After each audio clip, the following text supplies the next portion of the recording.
Hello everyone, welcome to GS education classes. My name is Geeta. उम्मीद करती हूँ कि आप सब लोग जो है बहुत ही बढ़िया होंगे और अपने सीटेट दिसंबर की तैयारी जो है स्टार्ट कर चुके होंगे। बहुत सारे लोगों का क्वेश्चन आ रहा था कि हम सीटेट का एग्ज़ाम पहली बार देने जा रहे हैं, लेकिन कहाँ से पढ़े ये समझ नहीं आ रहा। और कई लोगों का क्वेश्चन था कि हम सीटेट की तैयारी किस तरीके से करें कि पहली बार में ही जो है क्लियर हो सके। कई लोगों का क्वेश्चन था कि हमने कई बार सीटेट का एग्ज़ाम दिया लेकिन हमारा क्लियर नहीं हो पा रहा है, कईयों के केवल 1-2 नंबरों से रह जाता है। इस तरीके से बहुत सारे लोगों के जो है इस टाइप के क्वेश्चंस आए थे।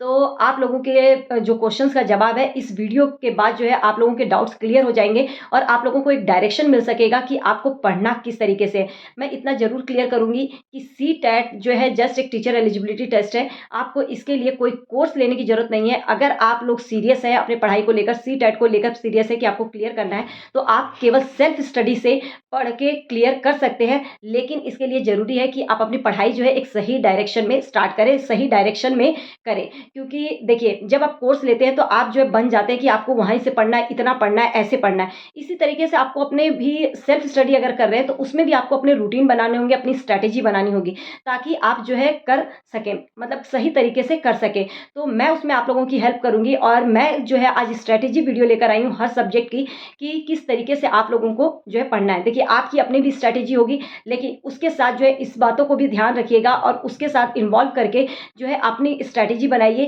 कहीं न कहीं ये वीडियो आप लोगों को हेल्प करेगी स्ट्रैटेजी बनाने में कि आपको पढ़ना किस तरीके से है। अगर एक सही तरीके से पढ़ेंगे तो आप लोगों का सीटेट एग्ज़ाम क्लियर कर पाएँगे। तो सबसे पहले अगर मैं सीटेट की बात करूँ तो आप लोगों को बता दूँ कि सीटेट का जो पेपर 1 हो या पेपर 2, और उससे पहले इस वीडियो के लास्ट में जो है मैं आप लोगों को पेडागोजी के कुछ पॉइंट्स बताऊँगी कि किस तरीके से जो है पेडागोजी को सॉल्व करते हैं, उन पॉइंट्स को ध्यान में रखिएगा। उसके बाद जो है आप पेपर उठाइएगा प्रीवियस ईयर का और उसे करके देखिएगा।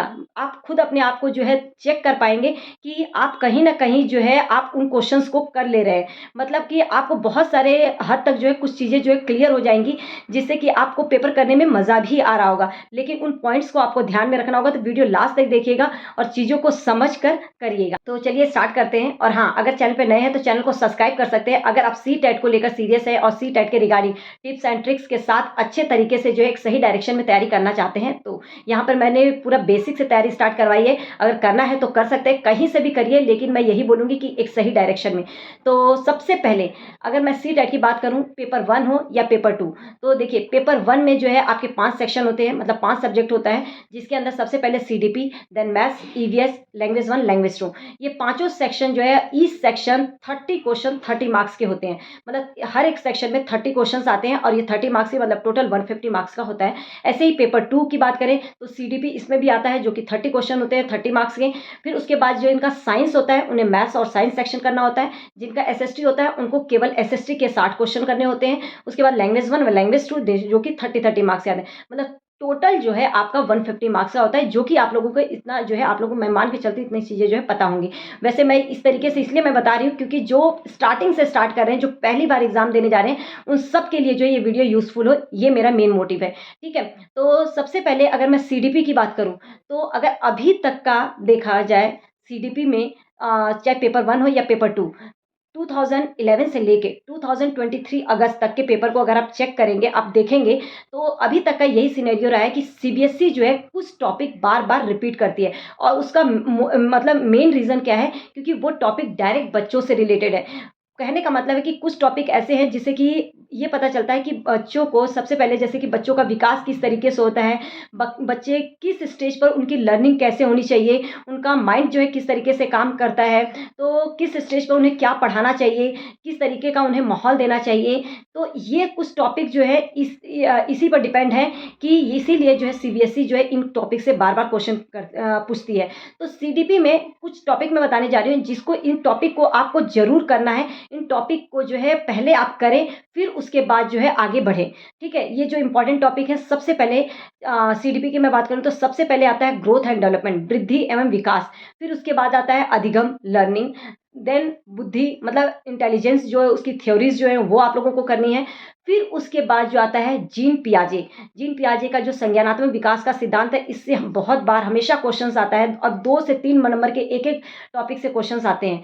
जीन पियाजे हो या आपका कोहलबर्ग हो या वाइगोत्स्की हो, it's a very very important topic. ठीक है? इसके बाद समावेशी शिक्षा, प्रगतिशील शिक्षा, बाल केंद्रित शिक्षा क्या होती है, तो सबसे पहले इन टॉपिक को करना है, उसके बाद जो है प्रैक्टिस करनी है। वैसे तो ये सभी टॉपिक जो है मैं करवाने वाली हूँ और इंटरेस्टिंग तरीके से करवाऊँगी, जिससे कि आप लोगों को जो कॉन्सेप्ट है वो क्लियर हो जाए और आपका इससे रिलेटेड क्वेश्चन आए तो वो आप लोगों का गलत ना हो। मेरी पूरी कोशिश रहेगी कि आपको इस तरीके से समझाऊँ कि चीज़ें आप लोगों को जो है क्लियर हो जाए। अदरवाइज़ आपको कहीं से भी पढ़ना है, लेकिन हाँ, याद रखिएगा पहले इन टॉपिक को कीजिएगा, उसके बाद प्रैक्टिस। पहले ही प्रैक्टिस स्टार्ट कर देंगे, कॉन्सेप्ट समझ में ही नहीं आएगा, तो आप कहीं न कहीं जो है उसमें नंबर की आप जो है सीटेट में के सीडीपी वाला जो सेक्शन है उसमें ज़्यादा स्कोर नहीं कर पाएँगे। तो पहले इन कॉन्सेप्ट को पढ़िए, पेडागॉजी किस तरीके से सॉल्व करते हैं, तो आप जब ये दोनों चीज़ें कर लेंगे ना, ये जो मैंने 8-10 पॉइंट 8-10 टॉपिक बताए हैं, पहले इसको और जो पेडागॉजी को किस तरीके से सॉल्व करते हैं, वो अगर आप लोगों को आ जाएगा, तो आप देखेंगे कि सीडीपी में आप 25 ऐसे ही लेकर आ जा रहे हैं। लेकिन हाँ, तरीके से पढ़ना होगा, ये नहीं कि बस कह दिया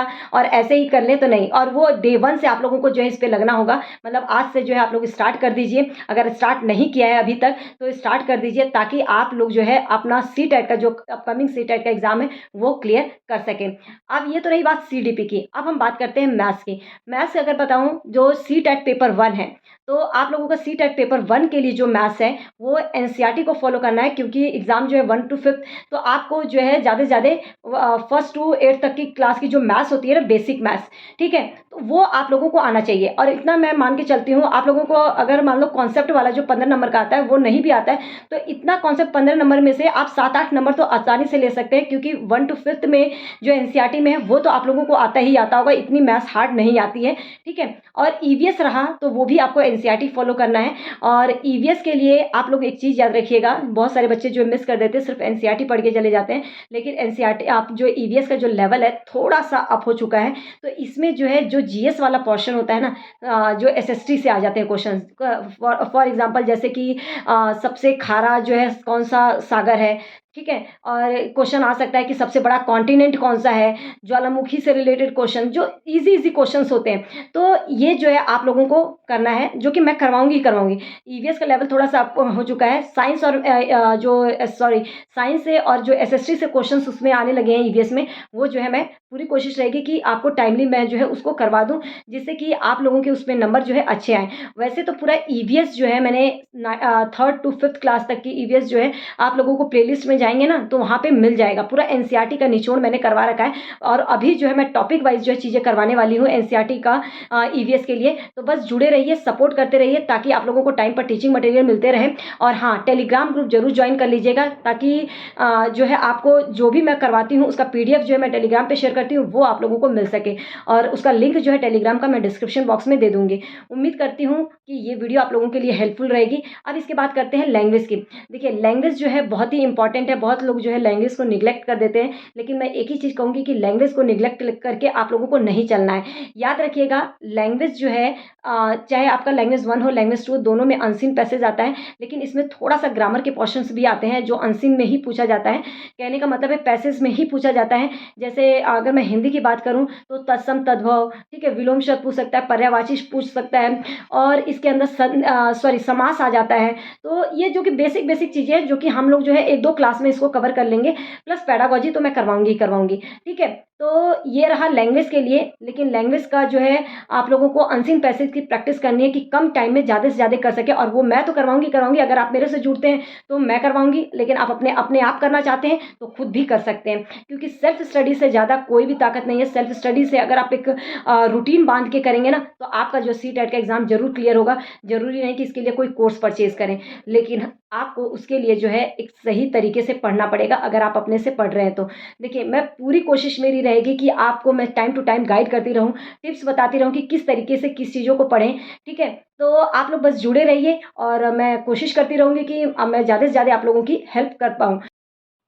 तो अब बात कर लेते हैं पेडागॉजी सेक्शन को, कि पेडागॉजी सेक्शन जो है आपको कैसे सॉल्व करना है। कुछ तरीके मैं बताऊँगी, इसके बाद जो है आप प्रीवियस ईयर का क्वेश्चन पेपर उठाइएगा और उसे सॉल्व कीजिएगा। आप अपने आप को देखेंगे कि आप काफ़ी हद तक जो है क्वेश्चन जो है कर ले रहे हैं। इसमें मैं कुछ बातें ही बताऊँगी, ठीक है? और अगर आप मेरे से जुड़े रहते हैं तो मैं सॉल्व करना तरीका बताऊँगी। बहुत सारी चीज़ें हैं जो कि मैं इसी वीडियो में एक ही बार में नहीं बता सकती, ठीक है? लेकिन तरीका मैं ज़रूर बता सकती हूँ कि किस तरीके का आपका सोच होनी चाहिए। जब भी आप पेपर सॉल्व करने बैठें, तो आप सोचिए कि आप एज़ अ टीचर, आपके बच्चे के प्रति आपका कैसा थॉट प्रोसेस होना चाहिए, मतलब आपका व्यवहार जो है बच्चे के प्रति कैसा होना चाहिए। जैसे कि फॉर एग्ज़ाम्पल अगर मैं पहली बात करूँ कि अगर बच्चा क्लास में देरी से आता है, तो देरी से आ रहा है तो इसका मतलब उसको डाँटना या पनिशमेंट देना नहीं, उससे रीज़न जानना कि बच्चा क्यों देर से आ रहा है। दूसरी बात, अगर बच्चे को समझ में नहीं आ रहा है, तो ये नहीं कि बच्चे को समझ में नहीं आ रहा, बच्चे के माइंड में प्रॉब्लम है, नहीं। आप अपने मेथड को चेंज करें, बच्चे को क्या पता दूसरे तरीके से समझ में आए, ठीक है? तो आपको अपना मेथड चेंज करना है, इसके बजाय कि बच्चे को हतोत्साहित करना कि तुझे नहीं समझ में आता है, तुम डम्ब हो, या ऐसे इस तरीके के शब्दों का प्रयोग करना। तीसरी बात, बच्चे को अनुशासन में रखना या बच्चे को मतलब कि रटने पर बल देना कि तुम्हें ये याद करना ही करना, नहीं। बच्चे को हमेशा क्रिएटिव बनाना है, नए तरीके से चीज़ों को सिखाना है, ठीक है? कभी भी रोट लर्निंग को जोर नहीं देना है इस पर। कभी भी उसको ये नहीं कहना कि इसे तुम्हें रटना है, इसे याद करना है। कहीं पर भी ऑप्शन में ये सब चीज़ें दिखे तो याद रखिएगा वो ऑप्शन जो है आपका हमेशा गलत रहेगा, ठीक है? और चौथी बात कि बच्चे को ज़्यादा से ज़्यादा जो है प्ले वे मेथड, उनको ज़्यादा से ज़्यादा लर्निंग बाय डूइंग मेथड का जो है प्रयोग करवाना, हस्तपरक गतिविधियाँ करवाना, जिससे कि क्योंकि बच्चा जो है क्रिएटिव तरीके से जब उन्हें करवाया जाता है तो चीज़ें जो है अच्छे से जो है उन्हें याद रहती है, ठीक है?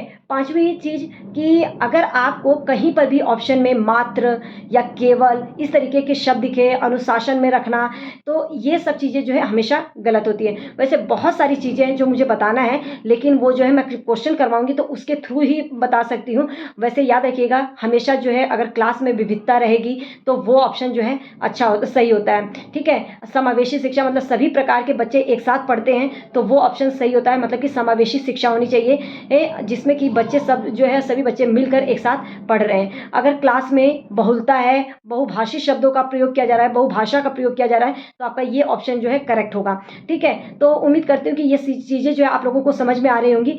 अदरवाइज़ मैं जो क्वेश्चन करवाऊँगी तो उसमें तो बताऊँगी। वैसे मैं आप लोगों को पूरा एक जो है चीज़ें बताने वाली हूँ, पूरा मतलब कि लिख कर दे दूँगी कि आप लोगों को क्या जो है पेडागोजी को सॉल्व करते टाइम चीज़ें जो है याद रखनी है, अपने माइंड में रखना है, ठीक है? अभी जो है मेरे को जो चीज़ें मेरे को लगी वो मैंने बता दिया आप लोगों को। बाकी जो है आगे हम जो है क्वेश्चन जब करेंगे तब मैं उसमें समझाऊँगी, और उम्मीद करती हूँ कि ये वीडियो आप लोगों के लिए जो है हेल्पफुल रहेगी। और अगर हाँ, पसंद आए, लगता है कि आप लोगों के लिए यूज़फुल है, तो प्लीज़ हिट लाइक बटन, लोगों के साथ ज़रूर शेयर कीजिएगा ताकि और लोगों को जो है इससे हेल्प मिल सके और उनको एक सही डायरेक्शन मिल सके कि उन्हें पढ़ना किस तरीके से है। पेपर 2 जिनका एसएसटी है उनके लिए कल स्ट्रैटेजी वीडियो लेकर आऊँगी, एसएसटी के लिए स्पेशली कि एसएसटी को आपको किस तरीके से करना है। वैसे एसएसटी के लिए जो है मैं एनसीईआरटी मैंने पहले ही बोला था कि एनसीईआरटी को फॉलो करना है, और उससे जो है मैं एनसीईआरटी आप लोगों को पूरा टू द पॉइंट्स में करवा ही रही हूँ। तो अगर उससे आप लोग जो है नहीं कर रहे हैं तो करना स्टार्ट कर दीजिए, क्योंकि इस तरीके से नोट्स कहीं नहीं मिलने वाला है, वो भी फ्री ऑफ कॉस्ट। उम्मीद करती हूँ कि आप लोगों को चीज़ें समझ में आई होंगी। All the best.